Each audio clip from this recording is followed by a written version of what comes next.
আসসালামু আলাইকুম। আজকে আমি দেশি মুরগির মাংস রান্না করে দেখাবো। এর জন্য আমি কিছু মশলা ভেজে নেব। এর মধ্যে আছে দারচিনি, এলাচ, গোলমরিচ, মেথি, শুকনা মরিচ। এগুলোকে ভেজে আমি ব্লেন্ড করব। এরপর এই পাত্রের মধ্যে আমি সরিষার তেল দিয়ে দেবো পরিমাণ মতো। তারপরে এর মধ্যে দিয়ে দেবো শুকনা মরিচ, তেজপাতা এবং জিরা। এগুলোকে ভাজা হলে এর মধ্যে আমি দিয়ে দেব কুচিয়ে রাখা পেঁয়াজগুলো ভাজা হলে এর মধ্যে আমি ধুয়ে রাখা মাংসগুলো দিয়ে দিব।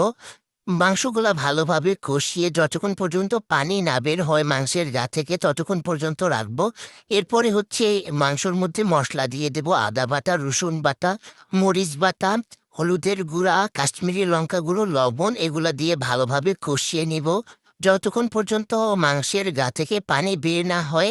ততক্ষণ পর্যন্ত কষানো হয়ে গেলে এর মধ্যে আমি দিয়ে দেব গোটা রসুন, গোটা টমেটো এবং আলু কাটা। এগুলো দিয়ে আমি ভালোভাবে কষিয়ে নেব এবং সিদ্ধ করে নেব।